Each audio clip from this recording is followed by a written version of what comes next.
kepada sistem Dajjal ini. Ini sistem khilafah Dajjaliyah. Khilafah Dajjaliyah. Ya, kita mau digiring apa? Mau dicuri jiwanya. Mereka cukup kita tunduk, takut nggak makan karena takut mati, dan buat Tuhan kita sudah betray, kita sudah meninggalkan dia. Ini this is my faith, ini apa, iman saya. Gitu. Karena ini ujian, Pak. Ini ujian. Kenapa? Saya kasih contoh ya. Di Muslim juga, di Nasrani juga, ketika itu Hawa itu jatuh dalam dosa akibat apa? Buah kan. Buah yang dimasukin ke dalam mulut. Ini kode bahwa kita akan jatuh ke dalam dosa lagi ketika kita hanya melepaskan iman kepercayaan kita untuk urusan yang masuk ke dalam mulut. Makanya mereka akan membuat itu semua akan menjadi persyaratan administrasi. Kamu boleh kerja, tapi ini dulu, ya kan? Kamu boleh terbang, ini dulu. Makanya kalahkan nafsu, ya. Kalahkan apa namanya itu, sirna rasa. Lepaskan desire atau hawa nafsumu. Lepaskan ego. Ya, mulai latihan lepaskan. Karena supaya kita nggak terjebak. Kalau belum siap ke sana, maka siapkan apa? Siapkan pangan mandiri. Pangan mandiri. Okay. Ya, pangan mandiri itu seperti apa? Buat komunitas. Ya. Buat komunitas, yang satu nanam singkong atau yang satu jagung, nanti kita barter aja. Yang penting kita bisa bertahan hidup. Ikan, ayam, yang kita butuhkan, cabai, kita berkumpul bersama komunitas yang saling taking care, yang saling peduli, yang satu frekuensi. Itu yang saya sebut dengan bangunlah kampung aman. Ya, supaya ketika nanti mereka mengeroyok kita, maka kekuatan komunitas itu akan bersama-sama menghadapi mereka. Ini harus. Itu yang saya sebut dengan kampung aman. Ini harus dikampanyekan terus, Jenderal. Persiapkan dari sekarang, dan itu akan terjadi. Ya, kita lihat bikin kampung aman. Ya, Bapak itu Menkes, kami akan menggunakan Satpol PP mendeteksi. Kalau tidak berhasil karena rakyat berani menolak, maka dia akan lanjutkan dengan apa? Gunakan aparat bersenjata. Gila. Makanya sekarang undang-undang yang baru masuk semua di kementerian dan juga masuk di Kementerian Kesehatan. Oke. Ya, ada salah satu dirjennya, saya kenal dia. Saya kenal dia, junior saya. Bahkan katanya lembaga-lembaga, termasuk lembaga-lembaga ad hoc dan lain sebagainya itu mereka bikin semua. Jadi kalau pernah ngikutin paparan saya, strategi mereka terstruktur, sistematis dan masif. Terstruktur organisasi global, organisasi regional, organisasi domestik. Gitu. Ada juga ad hoc-nya. Ya, seperti apa? Kalau di kita kayak KPK, Komnas HAM, itu kan ad hoc. KKK itu tadi ya, Jenderal ya? Itu di domestik. Tadi regional kan ada ASEAN, ada Asia Pasifik. Kalau di sini kan ada UN, ada NATO, apa segala macam. Terus ada HAM internasional dan sebagainya. Jualan mereka kan dulu kan HAM. Sekarang HAM ada nggak? Nggak ada. Jadi semua perundang-undangan yang ada, yang di proses lewat proses legislasi, saya buka nih ya, proses legislasi yang ada, sebenarnya mereka mau melegalkan rencana-rencana ilegal yang akan mereka lakukan di depan. Jadi mereka adalah panitia. Di mana dilakukannya? Silahkan pikirkan sendiri. Untuk menghadapinya rakyat harus kompak. Saya berharap pemerintah, DPR atau legislatif kompak bersama rakyat. Tetapi sekarang rakyat ditinggalkan. Mereka kompak untuk kepentingan global. Dan saya siap untuk berargumentasi dengan mereka-mereka. Ya, apabila mereka denial. Saya paham betul. Oke. Kawan-kawan saya banyak di sana. kalau terkait dengan mobil listrik, bahayanya apa? Apakah ini juga bagian di rencana mereka? Bagaimana dengan blackout di Bali kemarin? Oh. Kalau tidak bisa kalau tidak ada charger lagi. Iya ya, parah itu ya. Belum lagi mereka menggunakan internet, computing, mereka akan terkendali dengan namanya computing computing ini kuantum. Jadi saya lihat berhentiin nomor ini karena ada kodenya, berhentiin, udah stuck semua.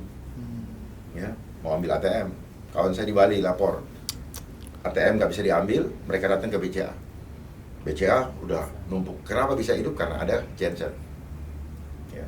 Makanya nanti genset pun akan sulit karena apa? Solarnya di Sandra, solarnya tidak akan didistribusikan dengan alasan bohong lah. Jadi apa yang terjadi di dunia ini, apa yang terjadi di bangsa ini, semua adalah konsep intelijen, cipta kondisi namanya, dengan berbagai justifikasi masalah yang dimainkan oleh masing-masing lembaga. Karena ini. Dan mereka adalah panitia. Kenapa mereka begitu bersemangat? Kenapa mereka begitu agresif? Tidak ada lain dan tidak bukan karena mereka mengincar bagaimana ngentit anggarannya. Ngentit tau kan? Iya, ngambil bahasa Jawa itu nyolong gitu ya. Ya ngentit lah, karena semua harus ada mutasinya. Karena uang nggak boleh keluar. Jadi ini kan sebenarnya sama-sama jebakan Batman. Tahu-tahu apa? Tangkap KPK, tangkap kejaksaan. Jadi inilah hukum rimba. Ya. Siapa yang kuat? Nah, yang mainkan, yang menang ada apa? Yang megang remote control. Iya. Ya. Ada sutradaranya semuanya. Tapi sutradaranya nggak akan muncul. Kayak Bapak kan? Iya. Sutradara. Ngomong, itu. Saya yang dibenturkan. Nah itu lah. Jenderal. Tapi sebelum 2030. Itu artinya Bapak cari aman kan? Enggak sih, Jenderal. Enggak artinya. Iya. Benar. Tidak langsung terbidik oleh kamera. Iya, Jenderal. Besok depan kamera, Jenderal. Tapi oh iya. Geser aja, Jenderal. Tapi sebelum 2030, kan sekarang aku kemarin banyak ya interview beberapa dokter yang meyakini bahwa sebelum 2030 pasti akan terjadi pandemi lagi, jilid 2 dan lain sebagainya gitu. Benar seperti itu? Ini kan sekarang berproses. Mereka lagi mengintip ketika rakyat tidak bergerak, ketika rakyat tidak bersuara, maka rakyat lemah. Iya. Makanya rakyat dilemahkan dulu. Kelemahan rakyat apa? BLT. Nggak punya duit. Gitu loh. Kita lihat di Jawa Barat, ya. Mau dapat BLT harus itu. Apakah ini ada kaitannya? Ada. Gitu. Karena mereka udah menyatakan bahwa ini adalah programnya BKKBN. Nah, B badan. Gitu. Badan POM. Waduh, disiapkan untuk apa? Melegalkan. Ya. Hal-hal yang akan jadi sebagai justifikasi lah. Isinya apa ya suka-suka mereka. Makanya waktu pas ada sidang informasi, keterbukaan informasi di lembaga komisi informasi publik kalau nggak salah itu, saya hadir. Ya antara perusahaan farmasi dengan ini ya terjadi inilah saling melindungi, saling mengcover. Nah, jadi bisa kita percaya. Kalau saya hanya bisa percaya kalau saya turun langsung. Gitu. Oke. Enggak, dari dulu mengenai biar dapat nih, mumpung ada nih, mengenai vaksin TBC, ya. Mari kita sama-sama bukan meminta aja, kalian duluan, bukan. Minta kepada mereka, kalian percaya saya yang suntik mereka. Kita periksa dulu. Setuju. Jangan cuma lihat di kamera. Pastikan isinya apa.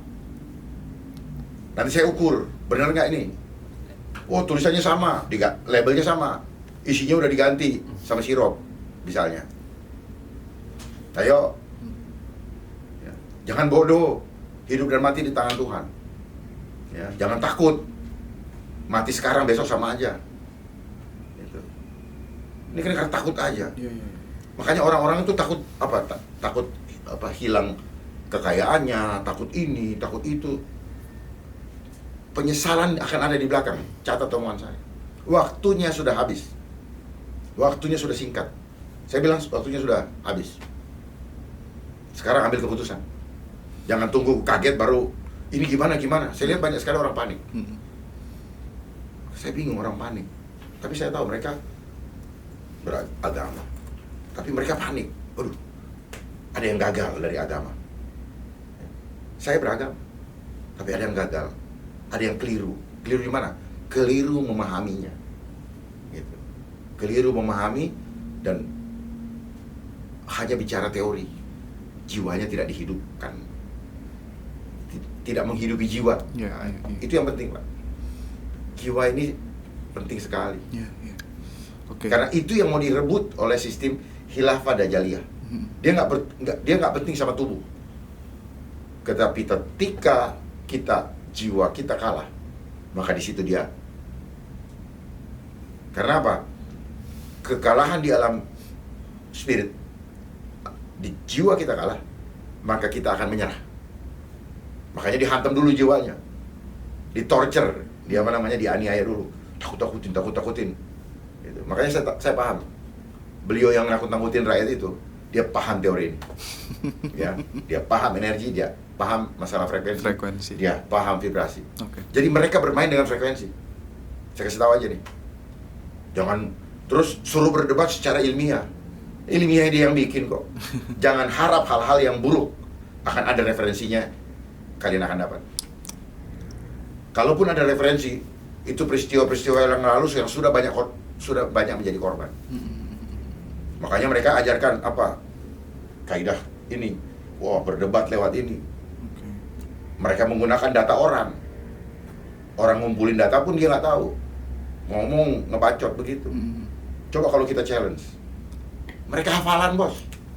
Mereka sendiri nggak tahu bagaimana mengaktifasi signal dia ke tower utama kita atau ke signal ilahi. Mereka nggak paham. Karena memang teori yang diajarnya cuma begitu. Karena dipisah nih antara ilmu jiwa sama ilmu tubuh, dipisah. Harusnya kan disatuin. Termasuk sama ilmu spirit. Gitu, Pak. Baik. Nah, supaya komprehensif pemahamannya, sehingga pemirsa dapat.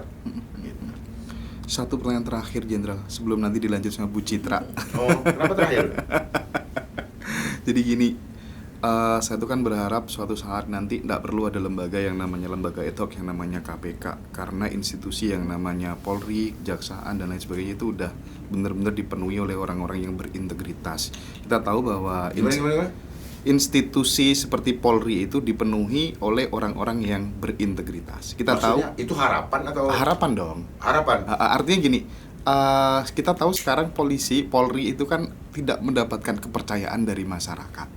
Artinya banyak sekali permainan mulai dari masuk di bidang laka, bidang itu Jenderal lebih paham lah ya. Ketika kemudian andai kata nih Jenderal dapat amanah, andai kata jadi Kapolri. Orang saya nggak bakal laku. Iya, tapi andai kata gitu, konsep apa yang akan dilakukan Jenderal untuk beresin institusi yang namanya Polri ini sehingga kemudian nggak perlu KPK-an. Ini Polri udah bener-bener jujur, amanah. Gimana Jenderal? Apa yang akan dilakukan? Sebelum saya masuk ke situ, saya mau kasih tahu. Kalau ada orang mengatakan saya hoax, sebenarnya dia bagian daripada panitia. Nah itu dulu. Dan ada lembaga yang selalu ngecap hoax. Mereka pun adalah lembaga yang disiapkan untuk ini, yang sekarang sudah berubah jadi Digi. Gitu. Jadi dunia ini disiapkan dulu, dia punya perangkat-perangkat untuk membuat apa? Mereka kontrol media sosial, mereka kontrol media. Itu ada sekarang bertransformasi menjadi Digi. Mereka, saya paham. Dulu kawan saya Pak Semi Pangherapan yang sudah mengundurkan diri, saya paham betul. Itu ya. Jadi itu adalah agenda global, Pak. Karena di mana-mana itu semua lembaga ini disiapkan. Sehingga Bapak bisa paham, oh kenapa Polri begini, kenapa ini. Enggak. Bukan Polri, sekedar Polri yang dibenarkan.